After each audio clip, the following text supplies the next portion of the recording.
100 రోజుల పరిపాలన పైన ఒక మేధావిగా మీ అభిప్రాయం ఏంది? ఈ 100 రోజుల పాలన మీద అయితే చెప్పాలంటే అతి తక్కువ టైంలో వాళ్ళు అంటే వీళ్ళు వదిలిపోయి దాదాపుగా ఖాళీ చిప్ప వీళ్ళకి చేతికి ఇచ్చిపోతే దాంట్లోనే ఉన్నంత వరకు వీళ్ళు చాలా వరకు చేశారని నేను అంటే నేనేం కాంగ్రెస్ పార్టీలో కనీసం ప్రాథమిక సభ్యత్వం కూడా లేదు, మీరు న్యూట్రల్ పర్సన్ కాబట్టి అడుగుతారు. కాబట్టి చూస్తే మాత్రం కాస్త ఆశాభంగానే కనబడతా ఉంది ఈ పాలన తీరైతే.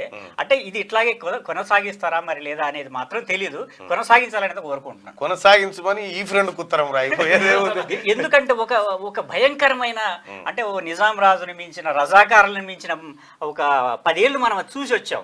ఇంకా అది కోరుకునే పరిస్థితుల్లో భరించే పరిస్థితులు లేవు. ఒక పరిగెత్తి ప్రమాదం ముగిసిందని ఊపిరి తీసుకున్నంత స్వేచ్ఛగా ఉందన్న ఇవాళ తెలంగాణ. అంటే నేను తెలంగాణ వచ్చిన రోజు ప్రకటించిన రోజు నేను అక్కడ నిమ్స్లో కేసీఆర్ గారు ఉన్నప్పుడు కూడా నేను పక్కన బెడ్ దగ్గర కూడా నేను ఉన్న వ్యక్తినే. తెలంగాణ వచ్చిన రోజు నా బైక్ వేసుకొని ఊరికే సిటీ అంతా తిరిగాను నేను అంత ఆనందంతో. మన జేబులోకి డబ్బులు రాలే, అంటే మనం అంత ఆనందపడ్డ వాళ్ళు ఏదో మార్పు జరగబోతుంది. చూస్తే ఏమీ లేదు. 10 ఏళ్ళు, 1 సంవత్సరం, 2 ఏళ్ళు, 10 ఏళ్ళు చూస్తే ఏమీ లేదు అక్కడ.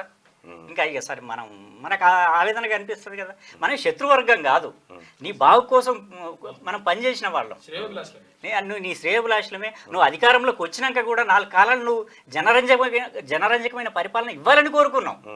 ఇంత అడ్డగోలుగా దోపిడీ చేస్తారని అనుకోలేదు కదా. ముసలుడు మంచిగా ఉన్నాడు, పొరగాల జరగొచ్చినట్టు అనిపిస్తుంది. ఆయన 80,000 పుస్తకాలు చదివిన ఆయన వాళ్ళు చెప్తింటాడు. అరే కాదరా సన్నాసి 2 బీకి మరి ఆయన చక్కగా చేయాలి కదా పాలన అంటే ఆయన కూడా ఎక్కడో లోపల ఉన్నట్టే కదా. అంతే. కాబట్టి వాళ్ళ మీద నిలబెట్టుకుండే. ఇప్పుడు కొడుకునైనా బిడ్డనైనా జైలుకే పంపుతాను అన్నట్టే పంపిండే, బిడ్డనైతే పంపిడు, కొడుకును పంపిండు. కానీ ఇప్పుడు చిన్న అవినీతి ఆరోపణ వస్తే ఈటల రాజేందర్ గారిని పక్కకు పంపించిండు, మన రాజయ్య గారిని పదవిలోంచి తీసేసిండు. మరి బిడ్డకి అది వర్తించదా?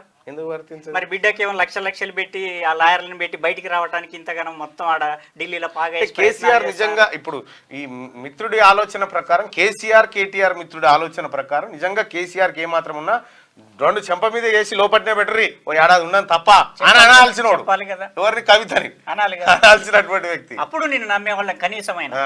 అది లేకుండా తప్పు చేస్తే ఎవరైతే ఉంది లోపల పెట్టరా, ఇంకా బెడ్షీట్ గిడ్షీట్ పంపిస్తావురట, ఏం పెట్టకు రాడు ఉన్నదే పెట్టి నేల మీద పడుకో. అంటే వీళ్ళ ధోరణి కూడా నాకైతే అర్థం కావట్లేదు నిన్న చూస్తే. ఇప్పుడు నువ్వు బెడ్షీట్ అట, పరుపులాట, నీకు ఇంటికాడు ఉంటేది అక్కడ ఉంటేది, అవన్నీ ఇచ్చిన తర్వాత అసలు అది జైలని ఎట్లా అంటారు దాన్ని? ఏమీ లేవు ఇక్కడ. ఆయన జైల్లో ఉండాల్సింది ఏమీ లేదు, జస్ట్ ఒక ఫిజికల్ గా అక్కడ ఉంది తప్పితే దాదాపుగా ఇంట్లో ఉన్న సౌకర్యాలని ఉన్నది. మరి అది దాన్ని బట్టి చూస్తే మరి కేసు ఎక్కడికి పోతుందో నాకు ఇప్పుడైతే డౌట్ వస్తా ఉంది. ఎక్కడికి తీసుకుపోతారో తెలియట్లా. థ్యాంక్ యూ సో మచ్ అన్న మార్నింగ్ న్యూస్ లో పాల్గొన్నందుకు. ప్రేమరాజ్ అన్ననే అజ్ఞాతవాసి, కేటీఆర్ కు కేసీఆర్ కుటుంబానికి మిత్రమా అని లేఖ రాసినటువంటి, ఇక సెలవు మిత్రమా అని ముందే రాసిందట. ఆ సెలవు మిత్రమాకు కొనసాగింపుగా మరో అజ్ఞాతవాసిగా ఈ ఉత్తరం రాసిండు. మరి ఇక నుంచి మీరు ఏ లెటర్ రాసినా మీ పేరే వస్తుంది. ఇక ఎవరికి లెటర్ రాసినా ఇప్పుడు మావోయిస్టులు రాసిన ఉత్తరాన్ని అనుకునే పరిస్థితి ఉంది. కానీ ఒకసారి పంపి అన్న. నేను చిన్న మాస్ టీవీ అని చిన్న ఛానల్ పెట్టా. అచ్చా, ఏదన్నా ఇదేనా? సబ్స్క్రైబ్ చేయమని. ఓకే, ఇట్లా ఉత్తరాలు రాయటం కాకుండా నాకు లింక్ పంపి అన్న. మాస్ టీవీయా? ఇదేనా మాస్ టీవీయా? ఒక్క నిమిషం. మాస్ టీవీ అంటే రోజు పేపర్ చూసినప్పుడల్లా ఏదో చెప్పాలనిపిస్తుంది. ఏం చేద్దాం, సరే ప్రతిదానికి ఒక ప్రెస్ మీట్ పెట్టలేం కదా అని. ఏదన్నా పైకి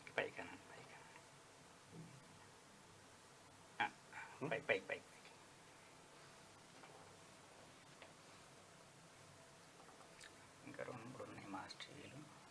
2-3 ఉన్నాయా? ఎంఏఎస్ఎస్. అరే సారీ అన్న, ఇగో ఇది మాస్ టీవీ అన్నది, ప్రేమరాజ్ అన్నది ఎంఏఎస్ఎస్ టీవీ, మాస్ టీవీని సబ్స్క్రైబ్ చేసుకోండి అన్న ఆలోచనలు ఇప్పుడు ఎలికట్టి శంకర్ అన్న లెక్క ఉంటాయి అన్నట్టు.